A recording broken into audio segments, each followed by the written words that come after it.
Welcome. Welcome to what, buddy? What is this? What are we doing? Welcome to Smokey and the Snobby. God. All right. Hey, everybody. Welcome to the next episode. Hello, guys. What's up? Hey, Aden. Welcome to our latest episode of Smokey and the Snobby. Yep. How you doing, buddy? Doing pretty good. Yeah? Yeah, I've been doing pretty good for myself. How was your weekend? This weekend was Easter weekend. It was Easter weekend. We had fun with this weekend. We did. We had dinner with family. And that's it. Yeah, and that's kind of it this year. That's kind of it. We didn't go to services, but we will next year. Maybe. Yeah, it'll be fine. But yeah, Easter was good. Easter was good. Not much. We didn't do much. No. We watched our movie today, and then that's kind of it. Well, we watched it yesterday, but... We watched it on Easter? Yes, we did. Oh! Yeah. Why can't I remember when we watched these movies? It's ridiculous. I don't know. I think it's interesting. But we did watch it yesterday for Easter. Did we? It felt like 3 years ago. What? We were supposed to watch something else, but oh, bless you. I've been sneezing a lot. I'm not editing that out. Everybody's gonna hear that soon. Bless you. Yeah, we try and watch our movies. We try and watch our movies like consistently on a specific day. Emphasis on trying. Yeah. Emphasis on trying. Because a lot of us can get tired. We're a lot of times we're not exactly in a mood to watch a movie when we're not obligated to, of course, but like when we're scheduling something to watch a movie together, I don't know. It doesn't feel right. It always falls apart. Yes. It always falls apart. Yes. We had a big powwow about it. You and I was like all serious. I'm like, we got to buckle down. We got to do this on this day. Yeah. And Aden is in charge of you're in charge of all of the, like the themes, the creative side of this thing. So I'm like, you got to pick the days. I edit the episode, right? Yes. And I'm like, I'm not editing episodes so late. I can't do it. It always happens. And, even I'm guilty of it. Like, I think even Thursday we were supposed to watch our movie, and I was like, I'm tired. I don't blame you. But I was on the phone all day. That's understandable. He has a job, guys. Yay, jobs. Welcome to being an adult. Adulthood. But no, that day, I'll be honest. I'm not just on the phone listening to people. I spoke the whole day. You know what I mean? You kind of have to. I mean, if you're in that call, you have to really talk. In my line of work, sometimes I'm just on calls to listen and take notes of where I'm impacted by the work. Mm-hmm. But that day, I was leading all of the calls. So I was talking for almost 8 hours straight. I didn't have a voice. Yeah. So I was like, I can't watch. I can't do commentary. I just want to sit and stare at the wall. And that's what I did Thursday. So paint dry? You want to look at the Pink Floyd's wall? Yeah, I would have. No, too colorful. I just want a blank. Well, okay, that's the problem with Pink. You don't want to stay in school. How corrupt the school system is. No, like Pink I don't Floyd, need no education. We don't need no education. We don't need no thought control. I could sing that song for the rest of this episode. I love that song. That is a good song. I didn't want that. Yeah. I didn't want to have deep conversations. I didn't want to be immersed, especially the film. It's fun having a deep conversation. Right. I was excited about watching the movie that we were going to watch, but we couldn't find this movie. Again, it's very hard to watch most Armenian movies, which why don't you announce it yourself?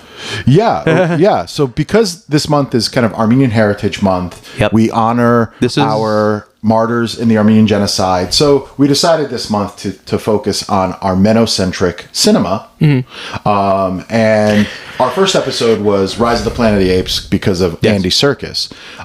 That was. Our next movie was supposed to be Monsieur Aznavour, which is a biopic on the life of Charles Aznavour, who's a famous French singer who is also Armenian. Oh, wow. He was he was an ambassador.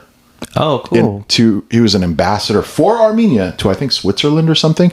So I thought, oh, great. Cool. This is a great homage, a great honoring of somebody that is famous in our community, but also famous in the world. Like Bad Bunny sampled one of his songs in his album. Really? Is it, what was it? I think it was Mamuda, I think. Okay. We're gonna have to ask Miss Madeline. But yeah, when we were watching the Super Bowl, I'm like, wait a second, that's Charles Aznavour. So I wanted to review that movie. I'd seen posters of it and things of it, and I'm like, oh, we'll watch this. It's available on Netflix. It was not available on Netflix. No, I think you have to use like a VPN service. Oh, it's like Netflix France or something. Basically, yeah. Because it was all in French, right? Yes, when we were looking it up on, I think YouTube, it was all in French.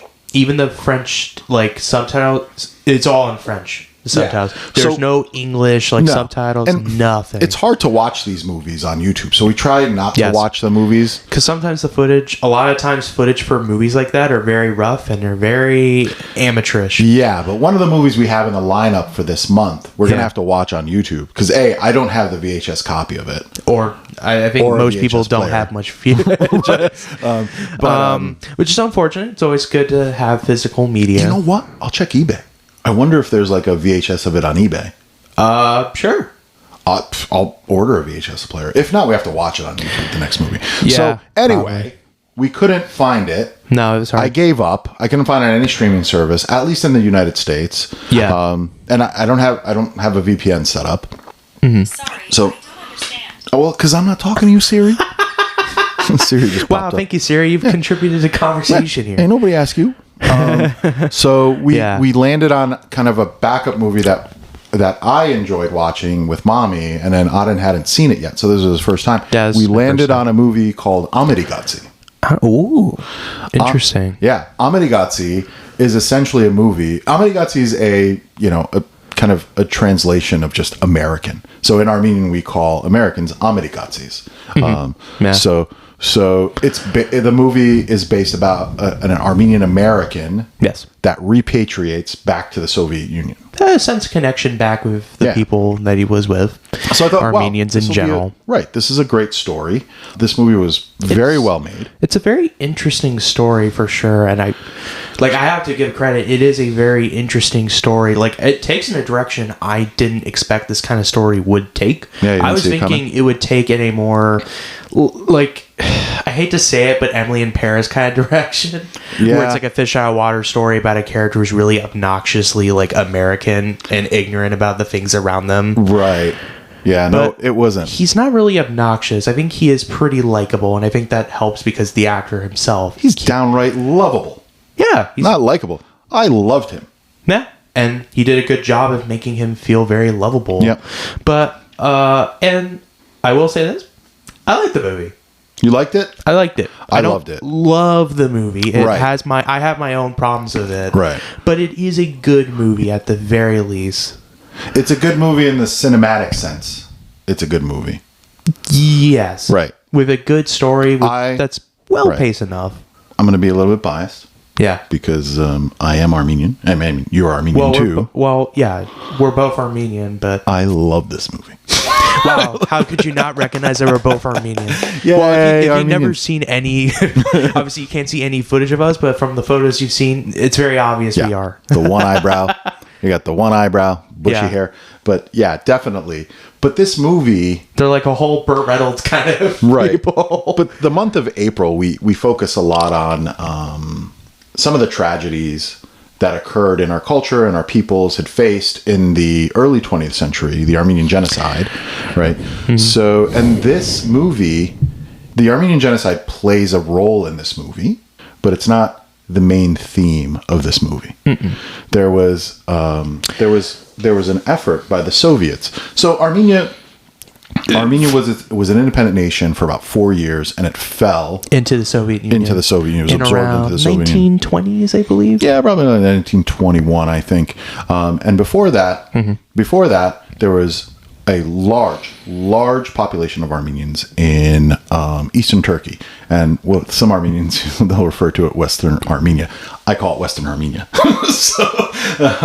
So, and a lot of those Armenians were sent off into the desert to their own demise. This movie has Armenian genocide as a backdrop to it, but it's really about... Kind of like that, yeah. Right. The Great Repatriation. It was called Nergat. And in the 40s, the Soviet Union it started reaching out to Armenians in the diaspora, because after the genocide, Armenians were spread throughout the world, namely the Middle East, the United States, Canada, a lot Europe. of Armenians deported to America around the 1920s. Whoever was lucky enough. Yeah, whoever was made their way to America. Whoever wasn't. There was a policy made by Stalin where he actually, was able to have Armenian Americans coming to essentially the Soviets back to Soviet Union. Right. He was trying to get Armenians to come back to Armenia and repopulate Armenia. Which, by the way they tell this is just through text alone. And while I think it could have been a little bit different in the way, I wish they would have showed it instead of just telling us. We get glimpses of it. Of the repatriates. So yes, but a little bit. It's through the lens of this one guy named Charlie. Yes, Charlie. Charlie is a genocide survivor. He is a genocide survivor. He grew up in a village. He was born in a village in Turkey. Mm-hmm. His family was murdered. And he somehow made his way to Poughkeepsie, New York. I don't know how. They don't get into it, which would have been nice. Yeah, that would have been nice too. The theme of the purpose of the movie is repatriation, not how he got to America. Mm-hmm. So the movie starts with him in the Soviet Union. Nothing before. Just from what he tells us. Yeah. Yeah. That's how it is. And I also like how the way he's just introduced in general. It's a very playful kind of way, but at the same time, I wish the film didn't really start out so comedically like that. That's kind of how it was lighthearted. What do you mean? It was showing him as a person. He is eager, excited to reconnect with his roots. Even though Armenia, he's not rooted in Armenia. You know what I mean? Yeah, but he's got no family. But it's still trying to be a lot more comedic and light in the first few minutes, and it kind of felt jarring to me. That's what it felt like to me. I think it was a play. I think it was a play on you thinking this was going to be a feel-good movie. We're going to watch all his wonderful experiences. I didn't think it was going to be a feel-good movie. I thought it was going to be a satirical war movie about how Armenian Americans go back to the Soviet Union. That's what I thought it was going to be. Yeah. And that's how it came across. And it was like that pretty consistently until we got to the Gulag, if you're asking me. Yeah, it was all in the up and up. This guy had a terrible history, right? Like I said, he was 4 years old. He was stuffed in a chest. Yeah. And he watched through the peephole his mother die. And his mother said, never forget your roots. And she would sing him a song. And those things at 4 years old, they get ingrained into your mind. There's a story. Mm-hmm. Every Armenian family that is a descendant of a genocide survivor has a similar story. There is you can talk to 1,000 different Armenians. They will say they all have a story that is similar to Charlie's. Mm-hmm. So he has this pull back to the country. And there's an opportunity with this repatriation full of nonsense from the communists, right? The Soviets are blowing smoke up everybody's butt. Come back. Everything is great. There's all this food and there's all this stuff. There's jobs. There's housing. There's wonder what happened. All this crap. Man, I wonder if that actually was true. Right. Looking at it from a modern lens back, you go, is it people crazy? They're lying. There's none of that stuff. You don't really trust the Soviet Union at all. But almost 100,000 Armenians repatriated to Armenia from that program. Not many from America. Mm-hmm. Because America, there was enough news for you to go, none of that's true. Mm-hmm. And here's where I thought this movie was amazing. Yeah. For Armenians to repatriate, it wasn't about communism, about believing in that kind of ideology or any of that stuff. No. It was a strong cultural pull.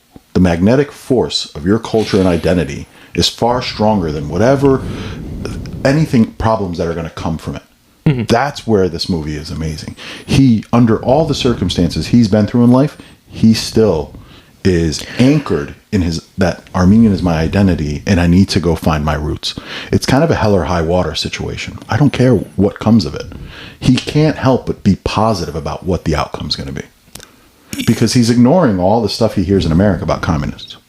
Yeah. I'm only assuming because we don't know about it. Yeah, we don't really know about it. We even have family that repatriated to Armenia during this program. I think it was in the 60s. A lot of your great-grandfather's brothers had moved to Armenia. Yeah, but it all started in the 1940s, though. It did, but I think it continued into the 60s too, into the late 40s, and I think people were repatriating for the next 2 decades. Got it. Right? We have a homeland. That homeland is under the control of the Soviets.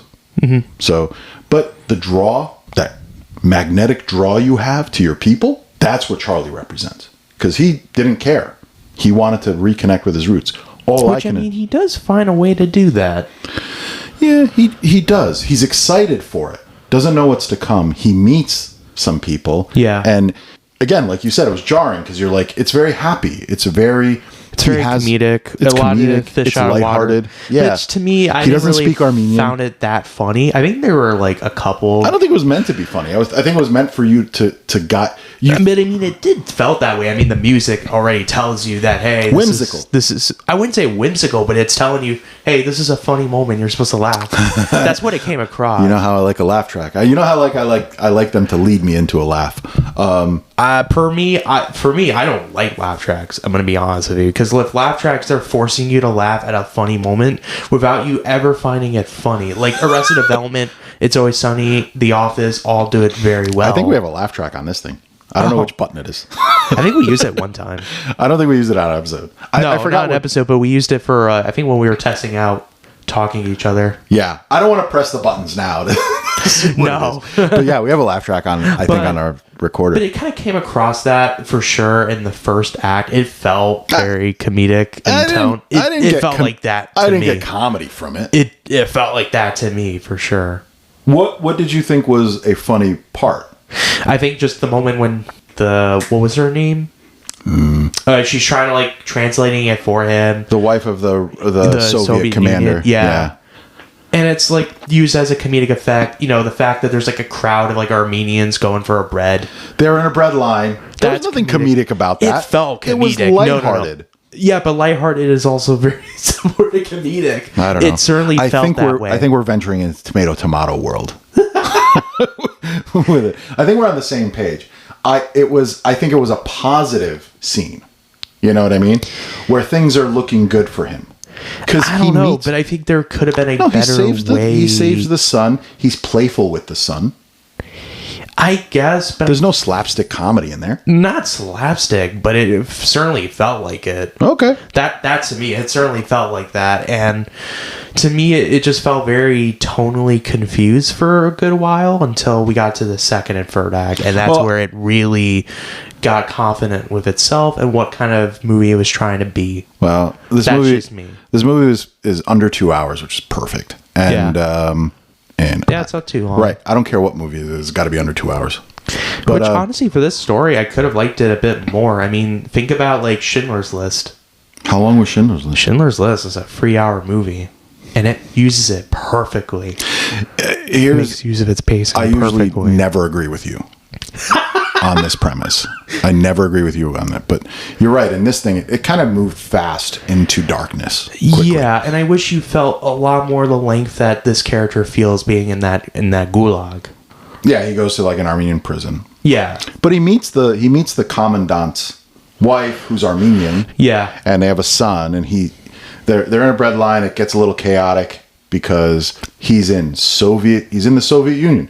There isn't bread flowing in the streets. There isn't housing to be had. There aren't jobs to be given. And if they are, they're not going to give them to the American. Mm-hmm. So, yeah, certainly not. So we know that, knowing the history of the Soviet Union. Mm-hmm. But the character, Charlie, has no idea. He's in there. Also, too, he was like 4 years old, and he also he moved out of he got deported out of Armenia pretty early on in his life. He essentially grew up in America. Yeah, right. He was like 4 years old. Basically, he was 4 years old. I don't know how he made it to America. I don't know. They never really explained that. They didn't explain it. He lived in Poughkeepsie, which I don't even know how he was possible. Is it just like one of those things where it's a basket? I don't know how put it in the water. I don't know. I don't know how a 4-year-old makes it to America with no family, but that's what happened. Like, wouldn't it just be like Moses from Exodus, where you're there floating? Somebody just put him in a basket in the Mediterranean. Yeah, that's what I don't know. They don't explain it. It would be really funny if it was that, though. Right? Terrible, but funny at the same time. If it was just him throwing it in a basket. This would have been a Mel Brooks movie. That was the case. I mean, Mel Brooks would probably find a way to make it comedic, right?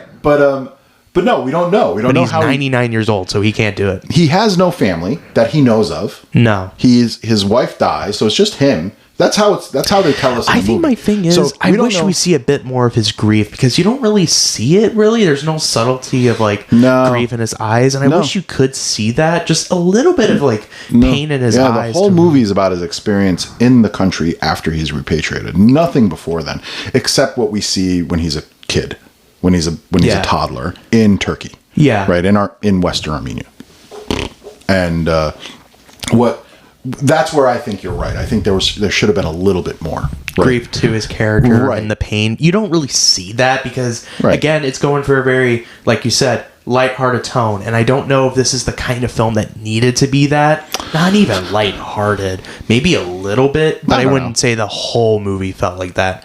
There's only one joke I really liked is when he was going to prison and they're like, huh, what is he arrested for? That's like funny. I thought that was really funny. Yeah, they didn't know, so they made up a reason just because, well... It was his tie. They made up that he was promoting propaganda with his dotted tie. I thought that was funny. I actually liked that joke. I thought that was really funny. Well, it's just the fact that... Yeah. It's like, what are we going to do with this guy? What is he arrested for? And I thought that was funny. What was your favorite scene in the movie? My favorite scene, I think it's just the dinner scene. Not the scene where he actually imagined himself going into the family's room, what was it? The guard. Right. I don't know if I'm necessarily a fan of it. It to me felt very awkward in the way. Which one? His imagination of being a part of that dinner party? But right before it was my favorite part. You know, when he was giving a toast to him, even without his imagination. Yes. To me, the imagination scene kind of, if I'm going to be honest with you, it didn't... That connection... felt natural, if that makes sense, the scene between that and the... Right, but that scene you're talking about, that connection between him and the guard, without words, with distance... Kind of reminds me of was amazing. Kind of reminds me of the Godfather Part 2 dinner scene in like near the end of the movie where, you know, Vito Corleone's not... They leave the chair right up for Vito Corleone. Oh. Except not as well directed as that. Right. Well, I don't know. That scene... For me. Well, wait, what do you mean? Oh, they left an empty seat open for Vito? Yeah, they did. You don't remember that? In Godfather honor of 2? respect. No, come on. I remember it. You crazy? Well, you're doing this podcast, so you got to remember it. I haven't seen it in a long time. Oh, so you should. I don't remember when we watched this movie. You want me to remember an awkward scene? Actually, this movie reminded me more... It's like a mix of like... I wouldn't say, definitely not Stripes, but it reminded me of Rear Window in the sense that, like, you know, Jimmy Stewart's so invested in someone's life across from him, and, you know, he's a detective. Yeah, I never saw Rear Window. No. But I related it to a little bit with Life is Beautiful. I can see the Life is Beautiful comparisons for sure. This is like it's basically the Armenian version of Life is Beautiful, except, you know, you don't really see enough of the wife or the kid. Yeah, they don't really show up until like the last few minutes of the movie. Well, they've been hiding this guy. I wish they really do give him a bit more screen time. That's kind of a problem. Who?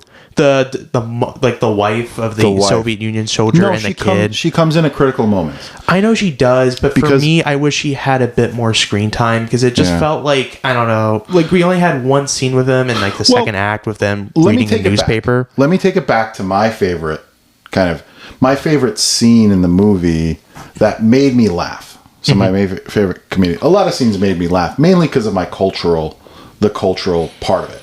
There was two of them.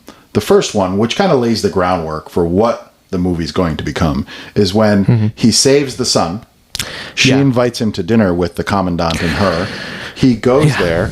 He's an American. He's lively. He's friendly. He's not stoic. And this is all military people in this restaurant. I like that character's I did too. I liked his personality. Of course, I didn't appreciate the Soviet stoicism. And like, who is this guy? But I think that's how they mostly acted. I think. Yeah, that's how it was in the 40s. So, right. That's how the Soviets were, and they're very weary of the American. Right. I mean, this was during the Cold War. This was right at the start of the Cold War. But they're the ones that offered repatriation. Then all of a sudden they're paranoid.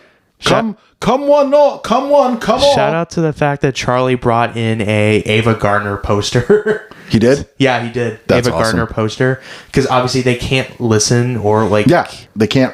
If you watch the movie... That's a shame they can't watch Star Wars. But they're all doing it.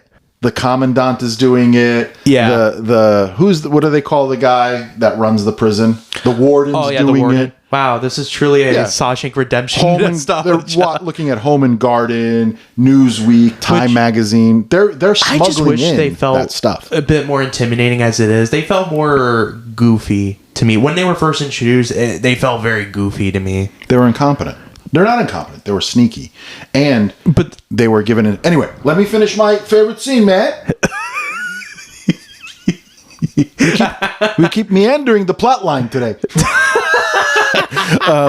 So anyway, so he goes to this dinner with the commandant and the wife because she invites him, and she speaks a little English.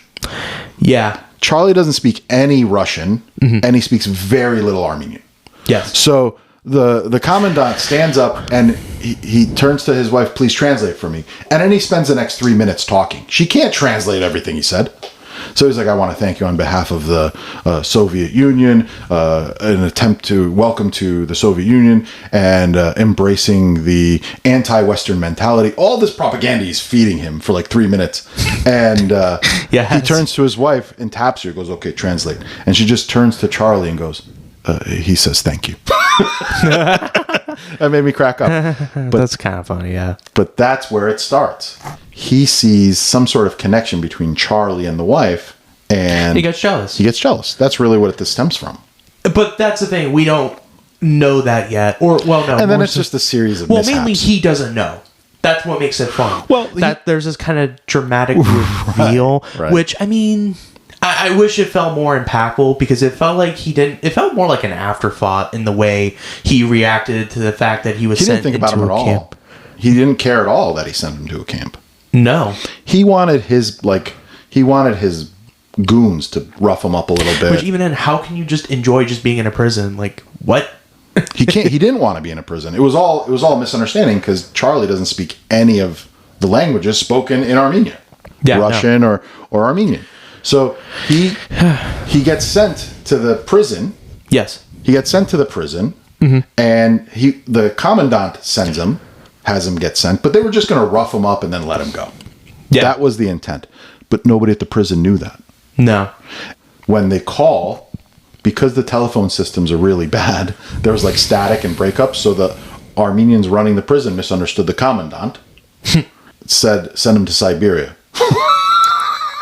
Oh my God! And the whole time, Charlie thinks he's getting out of it by getting rid of all of his ties because they're like, "You're wearing polka dot tie. That's propaganda." And somehow they convince him. They make him sign a confession that he's a American spy. Oh, and it gets sent to Moscow, and that's it. It's official. He's now labeled an American spy. Simply because there was static on the telephone and they misunderstand the commandant. Oh my God. But then for years, he just sits in that prison. He truly is you too. Yeah. It was sad. That's when the sadness started. I wouldn't necessarily say that's the start of it. What do you mean? When did the sadness start? Before then? After that scene. The sadness begins at the misunderstanding. No, you're crazy. It still feels comedic in nature. That still felt that way. There was comedic points throughout the whole movie. Where they're offering him. I'd say it was really the start where he was with like the earthquake, that supposed earthquake scene. They were going to send him to Siberia. The earthquake happens. That's when it gets serious. I feel like. Yeah, that's just to me. No, the sadness kicked in when they misconstrued him. The sadness really kicked in. But it inherently sounds really funny though. The sadness really kicked in when the goon showed up at his door. He thought he was going to his new apartment. That he's got a job. That's what they said. I don't really agree with it. It's still very comedic to me, at least. The sadness for the audience, not for Charlie. Oh. But even then, the way it's like portrayed and the way it's shot, it makes it feel that way. It makes it feel like just a funny comedic scenario. Be a misunderstanding. He's going to get out of it. Yeah, it's inherently a funny idea. I get what you're saying. So you're saying really when the reality sets in that he's going to be in there, he's not leaving, is when the sadness begins. That's where it starts. And I think just the fact that he has this sense of connection with the Coastal Guard and everything like that, the tower, that's to me where it starts to get serious. One of my complaints of the movies, I think just some of the directing doesn't feel the best. Like the earthquake scene, I wish that felt way more intense than it is. It really they didn't doesn't. have the budget for a full earthquake. They gave you a quarter of an earthquake. I know, but it just felt weirdly, like, awkwardly staged in the way it's shot and everything. It didn't felt like you didn't felt any sort of impact. Also, too, I like that a couple of the people just ran away. Is it just me? But I don't know. The way that, like, Charlie's grandmother died, I don't know. To me, it felt really off because I wish I had more emotional attachment to it. But then they play the song that she plays to him, and it felt really awkward to me. And I'm like, why? What do you mean? Like, I think when, the grandmother's about to die, they play a little bit of that song. Yeah, because that's his connection to his that's his only connection to his grandmother. That was a terrible scene. I don't think they should have played a little bit of that song, though. Why? I don't know. It felt a little distracting to me. Let me paint a picture for you. Yeah. On that scene, and this is in the beginning. So but the problem is she's not even singing it. It's like an internal monologue. It's in his mind. It's in mine, but I don't think they should have. He is going to witness, and I don't think it was his. I think it was his mother. He's looking through the peephole. Let me set up the scene. Yeah. He's looking through the peephole. Yes. There's a gun pointed to the mother's head. He can see that. She turns around smiling, and that song plays because that is a beautiful memory he has of his mother that he's never going to have again. But I don't know. Just a little bit of that music. She dies on it at the end of it. No, right? She dies. Obviously, we know that, but we don't. They don't show us her dying. They don't, but at the same time, they play the music, and I'm like, you guys don't need to do that. That's not a point where you need to play that music for her. I think it would have felt a lot more emotionally satisfying. Right, that's where you're wrong, in my opinion. It wasn't for the mother. It was for him. That's ingrained in his memory as the last beautiful memory he has of his mother, because he just witnessed the death of his mother. I think they do that just fine by establishing the relationship between him and his mother. Yeah, but in that scene, they're laying the groundwork. They're laying the groundwork in that scene. But they didn't need to play it again just because it's so fresh in our minds that we don't... It wasn't fresh in our minds. It was. No. It happened to pretty... Because he was mimicking it with his mouth, but they actually played the song and you heard it. You're making the connection to what he's doing with his mouth to the actual song.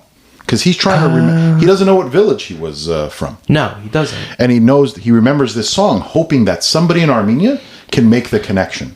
And they do. They do make the connection. At the end. And I think that makes it more emotionally satisfying. Yes. Right. I think they all... But to me, I wish I felt more of the story and the emotional weight of the moment that happened, because it kind of happens in a very awkward moment because it happens after she... I don't think it is awkward because we're all watching this from the perspective of Charlie. I get we're not from the perspective of the moment. But I think there could have been a better way of directing it. Maybe that's what Charlie was thinking when he saw that. Maybe, but he doesn't have much memory of his mother except that song that was ingrained in him. So maybe that's what that moment's for. You know what I mean? Maybe I'm not fully understanding it, but for me, it just felt... Well, you got to rewatch it. You got to watch that scene again. Because we certainly had two different reactions to it. Yes. I was pissed. I just wish I felt more emotional, investment in what was going on if it didn't play that music. I wasn't sad, because I was expecting it. Yeah. I was pissed. Mm-hmm. So they could play AC/DC for all I care. Oh, that would not. That would not. All I saw was a tragedy unfolding of our people, and it's rage-inducing. I'm not saying with historical context, it absolutely is. But for me, the movie's trying to show me his perspective, but the reaction it got out of me was rage, and maybe that wasn't the intent. Maybe not. Maybe I'm getting something different out of this, and that's the fun of it. What did you feel in that moment? I didn't really felt a whole lot, and I wish I did. It's just one of those things where I just wish it was better directed and a much better way of communicating what was going on without... I get it's in Charlie's perspective, but I think there could have been a much better way of communicating his perspective on the situation and his death. We've talked about this stuff, right? Yeah, you and I have had long conversations about the Armenian genocide and its impact to our people. How it has been a generational trauma to our people. The significance of survivor testimony is crucial. However, you are now, what? 1, 2, 3. You're almost 4 generations removed from the genocide. When you hear the stories being told to you from the survivor's mouth, and you're seeing, just listening to it is very different than seeing the person give the testimony. That stays with you. You see what I mean? And as survivors we're now what, in the 110th year? Almost 111 years since the Armenian genocide. Survivors are gone. You'll never hear or see a survivor's face tell that story again. And your generation is probably the first to not experience it firsthand. So when I see those types of moments, and you'll see them in some of the movies we watch, I will be filled with rage. I'm not sadness. saying it's not tragic. Like the right. history No, I'm not saying you it. didn't pick up on that. I'm just saying in general. Yeah, I mean, the history itself is incredibly tragic. It's just, for me, I just wish it communicated that idea and, the Armenian genocide a little bit better. A little bit more. And it just felt a lot more emotional weight into what was going on without that little bit of music put into it. I think the movie, it may have intentionally steered clear of it. But it felt weirdly just awkward for me. Because they were trying to focus on this one man's experience as a survivor. I hate to compare it to it, but Schindler's List, I think, communicates that a lot better. But Schindler's List was about the Holocaust. This isn't a movie about the genocide. No. You know what I mean? Yeah, but it's very different. It is a genocide of a very different rate. The genocide is a backdrop to this movie. It's not the main theme. No, and you're absolutely right. It's not the main focus of the movie. The main focus is about an Armenian-American trying to find this sense of connection to his... Right. And we can broaden that. We can to his culture and his people. But we can broaden that to any Armenia outside of Armenia being drawn to the nation because we share a kindred culture. You and I can go to Armenia tomorrow and we'll feel at home. Yeah. Our people are there. Our culture is there. Our church is there. Everything is there. There is nowhere else on earth where we could go and feel at home. There are cultural differences, though. Yeah, of course. There's no way around it. Nope. We are Armenian-Americans. And in the eyes of other Armenians, there's European Armenians. Yeah. There is South American Armenians. There is Asian Mexican. Armenians. Yeah, there's Armenians in Mexico. There's a ton of Armenians in Brazil, in Japanese Armenians. One of the first embassies opened for Armenian was in Tokyo. Oh, and it was a female, a woman. Yeah. So Armenians were dispersed. So Charlie is one of those dispersed people, and he finds this draw. But it's not. It doesn't end up well for Mr. Charlie. They call him. They keep calling him Charlie Chaplin. Yeah, they do. It doesn't end well for him. Well, it doesn't end the way he expected it to. No, he gets sent to this prison. But I say the ending is kind of weird, kind of optimistic in a way. It is, but like I said, for me, I thought it was gonna. You know what it reminded me of when he got out of prison? I was worried it was going to be a very similar situation as Shawshank Redemption, where Brooks was here. No, I was thinking that would be the case. The movie doesn't end lighthearted. The beginning's lighthearted. The middle's sad. The end is a realization that life isn't going to be what he expected it to be in Armenia. That's probably what it is. Yeah. But there is moments. There's such glimmers of hope in the middle. Yeah. He is stuck in this precarious situation where he's been found guilty of espionage. Well, I wish you guys could see it from my eyes, but quote unquote espionage, right? Or propaganda abuser. Yeah. So he confesses to espionage, not knowing what he's done. Yeah. He literally thought he was arrested for some ties, and he's going to give a fine of ties, and he's going to walk out. He spends what I think 5-6 years in this prison. Ooh. Right. Yeah. So he's in this prison. He was going to get sent to Siberia. Yep. An earthquake happens. The wall of the prison falls, and they decide we need them all here to rebuild the wall. Yeah. But part of that wall breaks, and he can see from his prison window, he doesn't even have a prison cell. They threw him in a storage closet because there's no room. From that window, that's 6-7 feet in the air. Yeah, it's pretty tall. He sees into the apartment of somebody, of a woman who's preparing meals, who's living life. He starts vicariously living life in Armenia through them. So that it gives you a semblance of no matter what this man is going through, he makes the most out of it. Well, not even that, but let's broaden it. His inner desire to connect with his people is so strong. Mm-hmm. It even doesn't bother him that he's in prison. Every Thursday is Ponchik Day. Remember? Yeah. Ponchik is supposed to be... It's like a slap. Ponchik is a dessert. It's a donut. It's a fried dough. Oh. It's in Russia. That's what it is, but like... Yeah. But in prison, Ponchik Day is going to get his ass beat. Because I think there's a person named that. There's a guy they call Ponchik. Yeah. Yeah. But why, though? Is it just the fact that he makes cakes? I don't know. He makes donuts? No, I think because, I don't know. Maybe Ponchik is just a funny word. I don't know why I couldn't find the correlation. But, all of these guys that are in prison, every Thursday, they get their butt kicked by this guy. That's Ponchik. They call it Ponchik Day. And even then, he's eager to go get that done so he can go back and watch these people live their lives. Turns out, the guy that lives in that apartment is a guard in the watchtower. So he's also happens to be a painter, and we have a bit more insight to his life than we realize. Right. I feel like he's had the most like character growth out of any characters in this movie. The watchtower guard. Yeah, quite a bit. We never hear him speak. He's like an alcoholic. Did we ever hear him talk? I don't think so. No, he never said a word. Well, we just see his expressions, and that's enough to tell you Very what he good is. Actor. He was my favorite character. He was probably my favorite character too. He was my well, I got two. Okay, I will feel. Who's your favorite character? It was the tower guy. I got two. Well, it was the old guy. The old guy.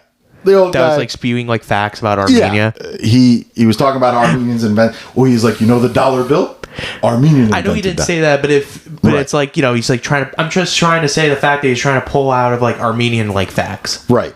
And that's what it was. I love that guy. And he was a repatriate too.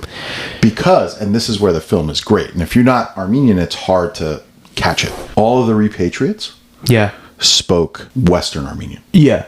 The predominant dialect in Armenian outside of Armenia is Western Armenian.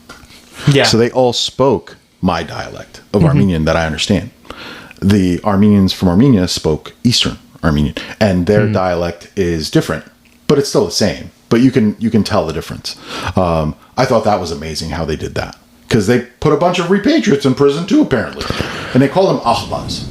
All the repatriates, they kept calling them Akhbars. I'm like, why do they call them that? Yeah. Akhbar is brother Armenian. Mm-hmm. So you could see all the different characters. There's Armenians that were fully committed to Stalinist Soviet propaganda. Yeah.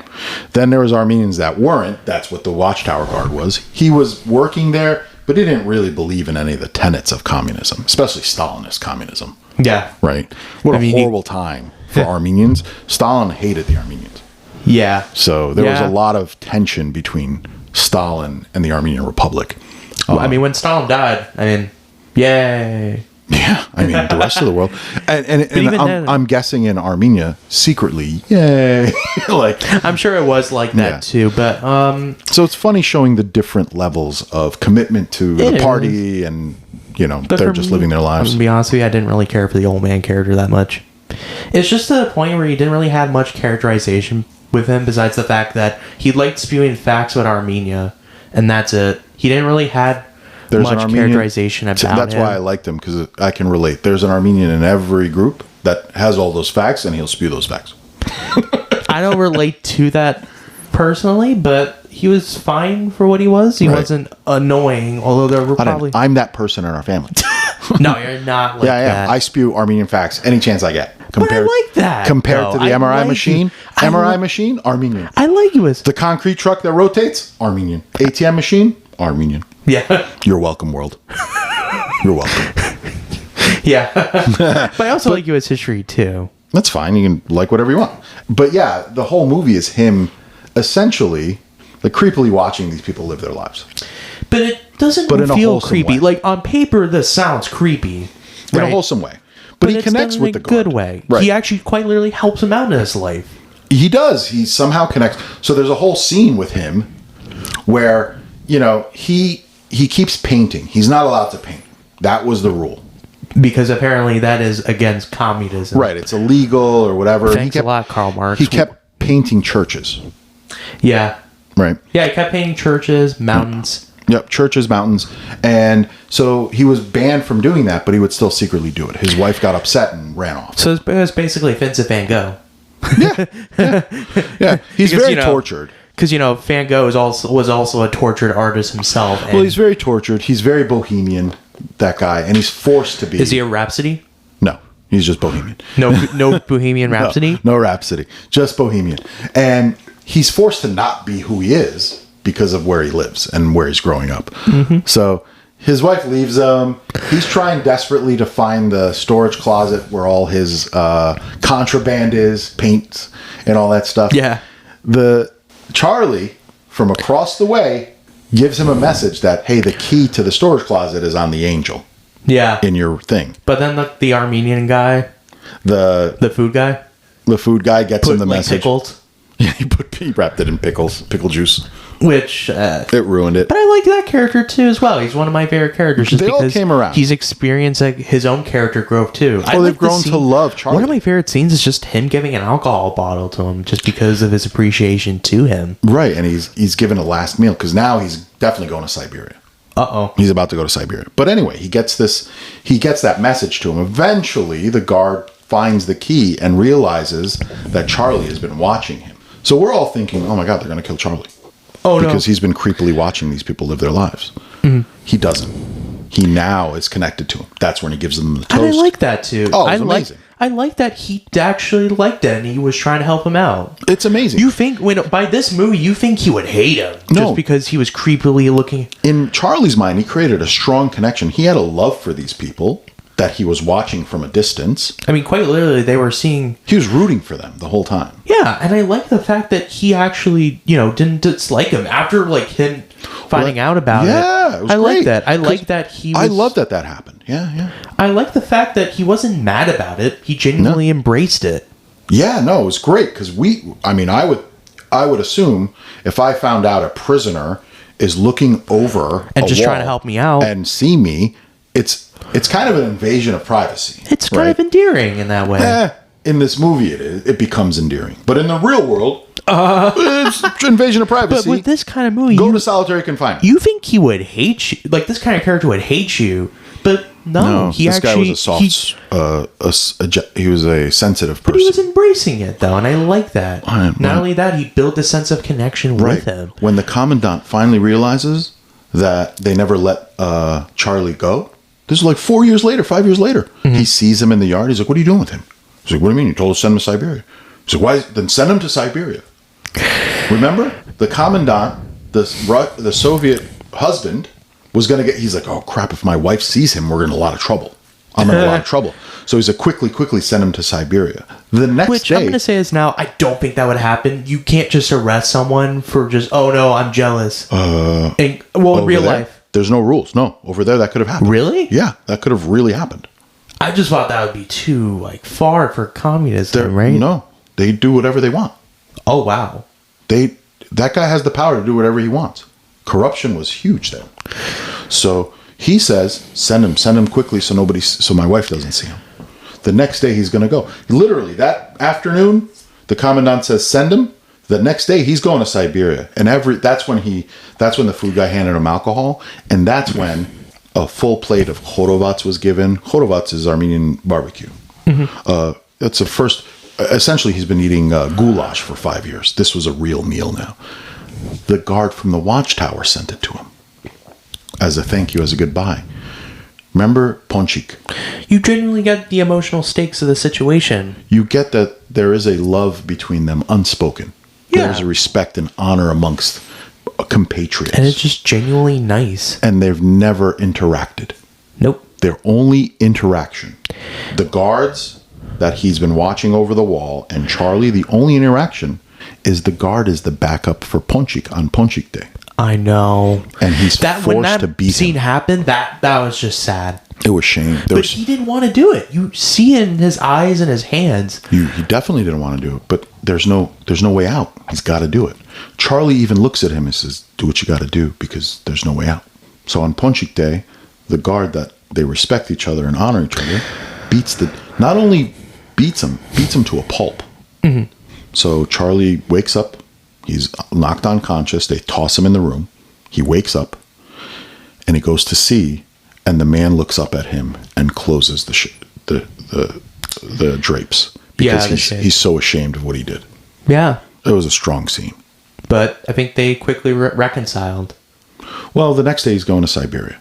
In 2 days he's going to Siberia. And bump, bump, bump. Who gets to see him in the courtyard? The wife of the commandant. Saves his butt. Yep. And Stalin dies. So there's a lot of... perfect timing for Charlie Chaplin. Stalin dies. There's a bit of chaos in the Politburo. The wife sees Charlie, flips out at the husband, and files the paperwork to release him. Yep. And then he gets released. But shortly before all that, the guard in the tower, the Bohemian, leaves. Who's the artist? They leave the apartment, so he's no longer connected to them. Nope, which is nice. It is nice. It's a and good there's a nice little final message. Yeah, I think it was Charlie. Good. So yeah, and the movie ends with him not as happy-go-lucky. No, there's a sadness in his eyes. This poor man's been through so much in his life. He has no family. Mm-hmm. His family was either murdered or dispersed. He doesn't know where any of them are. His wife dies. He feels a connection to Armenia and trying to reconnect with his roots. But he has to go back. He goes back to Armenia, only to find out he's not treated well there either by his compatriots. Mm-hmm. And he endures that for 5 years. And the only thing he has is his imagination, his connection to these people that he made from a distance that he never spoke to. Mm-hmm. And now he's all alone. And they tell him, you're free, but you have to leave. Mm. That sort of rejection from your own people is a double trauma. Yeah. It's double the trauma. He even says it in the movie. I mean, to the point, yes, hi, Chem. You know when he said, you know what that means, yes, hi, Chem? No, what does it mean? I am not Armenian. Mm. In his rage of the treatment of him. But I was saying, like, for that moment, I thought it was going to end very similarly to what happened with Brooks. You know, from Shawshank Redemption, the old guy that got out of prison. The suicide? Yeah. No. I thought it was going to be like that. Yeah. Thank God it wasn't. No. But we don't know what happens to Charlie. We don't know if he stays in Armenia or if he goes back. I mean, he can't. I mean, I think we know he's coming back to America because he's forced to. We don't know. They said, here's your exit visa. Yeah. But as part of the repatriation, you have to renounce your citizenship. So he's not a U.S. citizen anymore. Oh. I thought he was still a U.S. citizen. I don't think so. It's open for interpretation. Because it ends with him just sitting in that apartment. That guy was for years he overlooked from his prison cell. But he sees the drawing. I think at that moment, that's where he starts to have more of a connection with Armenia. Yeah, I love this movie. I feel like that's where he decides to live in Armenia. That's what I kind of interpreted. I hope so. That's because, a beautiful he's looking at that painting and he wants to find that sense of connection. Yeah. And that's what it is. Yeah, it's a nice ending to the movie. And I thought so. That's kind of about it. Yeah. What'd you think of this movie? It was good. Yeah. I didn't love it. I definitely had my problems with it, like I listed before. Yeah. But it's a good movie that I just wish was a little better, especially for this kind of story. I wish it was definitely a lot more tonally confident with itself and less confused on what it wanted to be. I just wish it felt more serious as it should be for this kind of story, like style of like Schindler's List or Schindler's List is the only comparison I can really say. To me, it's more A Beautiful Life. Life is where the Holocaust is a backdrop, but it's more in the story of this man and the child trying to survive, trying to cope. Yeah. That's what this guy was doing too. He's trying to cope. But I feel like Life is Beautiful. I think it does that a little bit better, if you're asking me, and the way it. Yeah, it does, and it doesn't feel too comedic to the point where scenarios don't feel too comedic. It does, I think, but I think the premise of this movie was it's definitely interesting. It's what I just wish it was better directed. Here's why. I'll tell you why I love this movie. Mm-hmm. It could have been better directed. If it had an infinite budget, it probably could have gotten well done. One of the executive producers was Serge Tankian. I don't know how much this movie cost to make. Mm-hmm. But given its budget and given its kind of independent film status, it probably wasn't released by major studios or anything like that. I would have liked it. It definitely felt like a... It could have been it can be a play. It definitely felt like the kind of story that would be adapted in a play than it is a movie. Yeah. I feel like... I think some of it could be a play, not the whole thing. No, but it definitely felt like that, especially, with Charlie's, like his prison cell. But here's why I loved it. Here's why I loved it. Yeah. It portrays what I call cultural purgatory very well. Mm-hmm. You've got one foot in one culture, another foot in another culture, yet you're not entirely one or the other. Mm-hmm. And this movie portrays that very well in the character of Charlie. Mm-hmm. Charlie Buchakjian, I think was his name. And because he is rooted in his Armenianness, but he doesn't know what that Armenianness is yet. Mm-hmm. Because he grew up in America. And he grew up American. So this movie portrayed that very well, I think.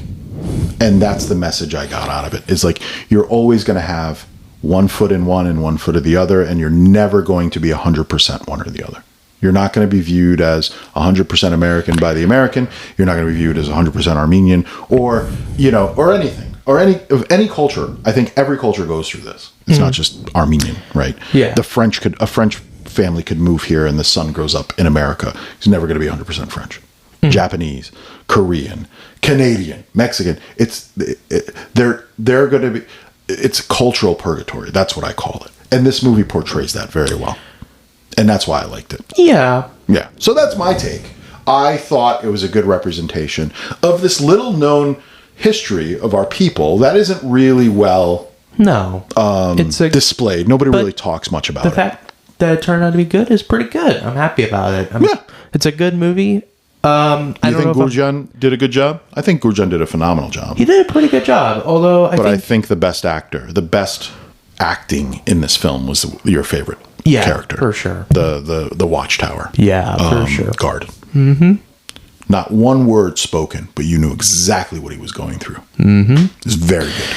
What can I say? That's the best characters can do. Yep. And these things don't make it into award season. It's that they don't tell you with dialogue. Right. These things don't make it into award season. I don't necessarily think that's true. I mean, there's definitely a lot of unconventional films like this one. Like, even though, of course, I know Parasite's an Armenian, but it is an unconventional film because it's kind of funny. Yeah. Parasite's a much more comedic film. Did that win Best Film? Best Picture, yeah. Really? I don't know if this would have won Best Picture. No. Right. Also, too, in general, Armenia doesn't really get the recognition in terms of films. There's really not a whole lot of Armenian-based films. In the industry. There's a lot of Armenians in movies, like Cher for Moonstruck, of course, won Best Actress. I'm not even just talking main characters. In the industry, there's just Armenians everywhere. There is. In it, right? But there's no, producers. Again, Armenia is a very small country, so you're not going to see a lot of films based in Armenia like that. The amount of films that come out of, and a lot of creative space that comes out of Armenia for such a small nation and such a small tribe. We're not a lot. There's maybe like 11 million of us in the world. It is pretty good. Yeah. Yeah. We are it's very important to us. A creative outlet is very important to Armenians. So what do you think? Overall, good movie? You recommend people to watch it? Yeah, definitely.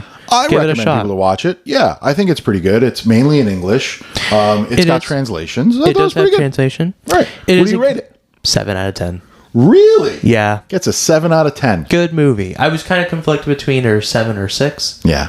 But at the end of the day, I think just the ending of it really worked, and it works for this story. Unobjective. It's 7 out of 10. Nice. So you're not including any Armeno bias in your assessment. 7 out of 10. Yeah. That is impressive, ladies and gentlemen. I tried looking at it without being biased, so. Yeah. This one's a tough one because there's a lot of Armeno bias in my thing. There's a lot of Armenian bias in it. It doesn't register on the Smokey scale. It's an endearing movie. Yeah. I'm going to give it 6 Smokies. Not 6 Smokies? Mm-hmm. Wow. Out of 10? Yeah. It's not an action movie. Well, that doesn't mean anything.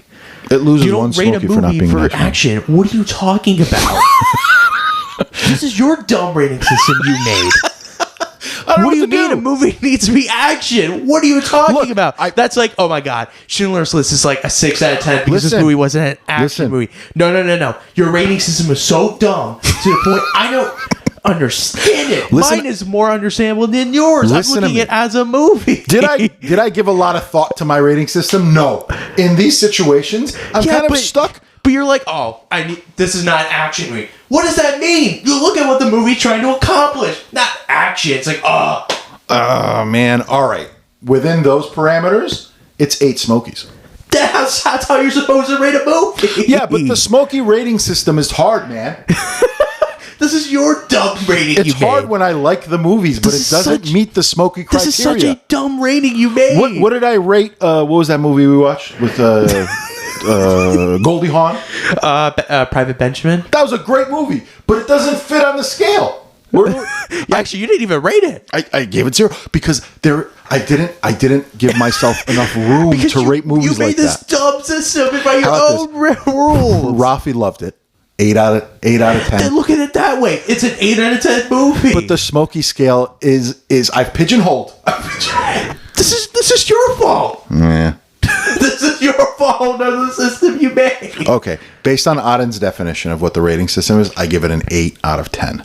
Yes. Based on the Smokey scale, there's not a lot of action going on. Yeah, but it was under 2 hours.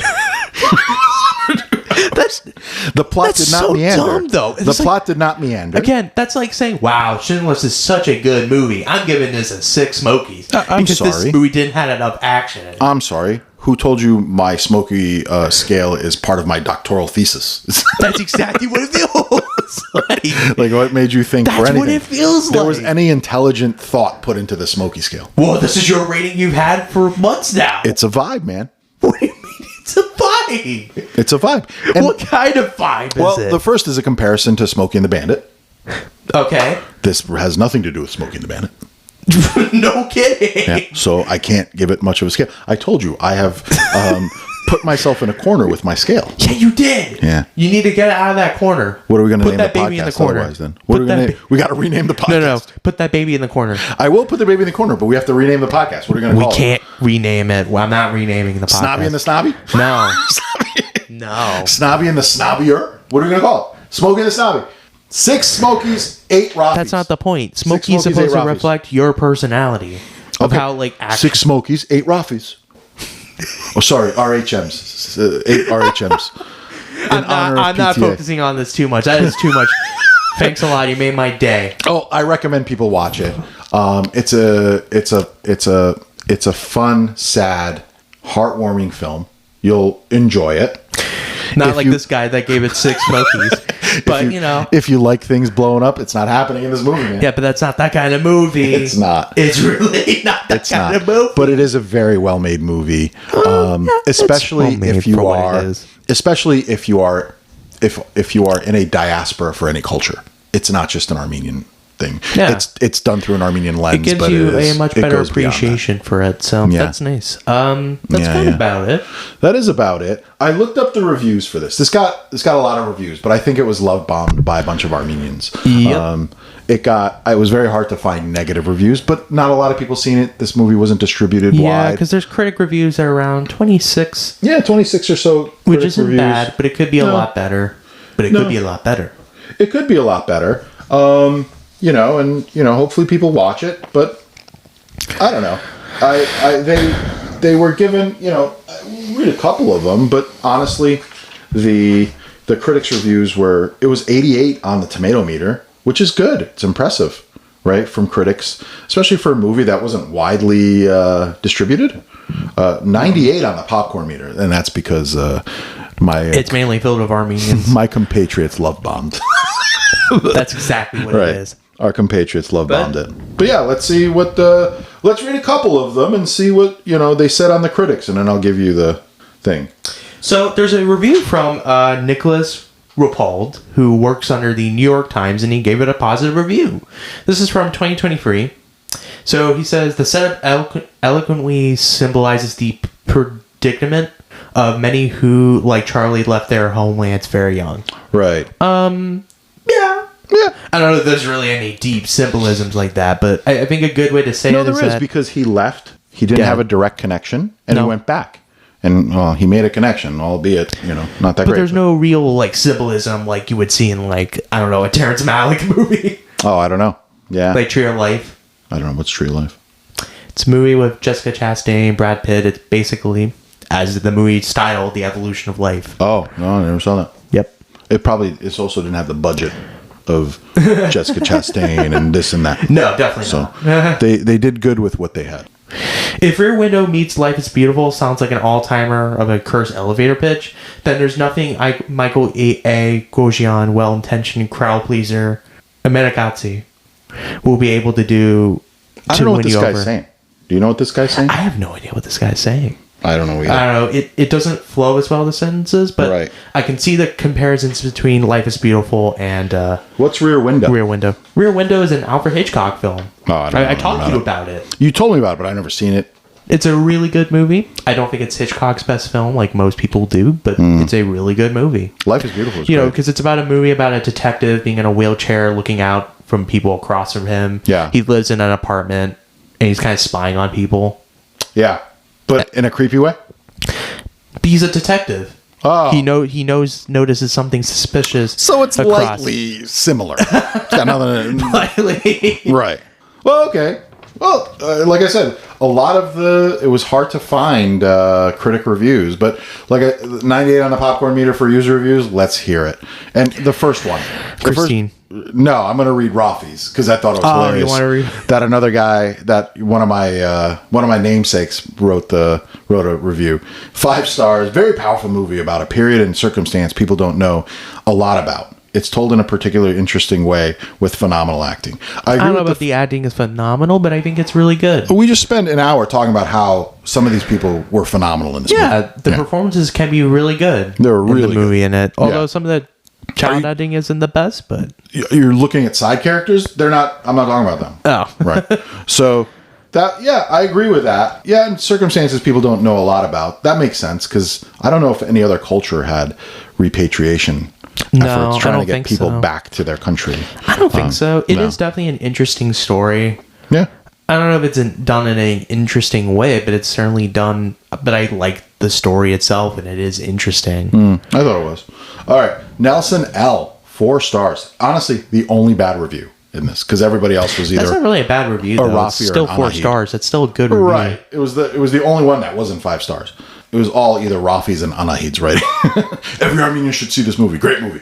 That's what every review is. Yeah. Yeah. Nelson gives it 4 stars. It was well written and funny, which is true. I think it was well written and funny. It had its moments being Would funny. have liked to see certain characters fleshed out more, but overall it was enjoyable by me and my entire family. Yeah. So it is a good family movie to watch. It was enjoyable. I wouldn't say family. What other characters did you want fleshed out? That. I say characters like Charlie. I think that's what he wants. I wish he was a bit more specific. You want like a 4-hour movie again. But this kind of story definitely needs it, though. I'm going to be honest with you. Maybe, but you're not going to get me to watch 4 hours. This is the kind of story that absolutely could have worked if it was a lot longer. You're not going to get me to watch a 4-hour movie. But this is the kind of story that needed to be that long. I was gonna have us watch Maidig. Mm-hmm. Maidig is a French film. Yeah. A French film about Armenians that moved to Paris after the genocide. Mm-hmm. I think that's a 4-hour movie. I'm like, I don't watch that. But I think with this story, it definitely could have been a bit more... 2.5 hours, maybe. Maybe 30 more minutes. Maybe it's just 3 hours. 30 more minutes. That's what you're getting from me. 3 hours. No, you're not getting an extra definitely hour. 3 hours. Come on. No, 30 minutes.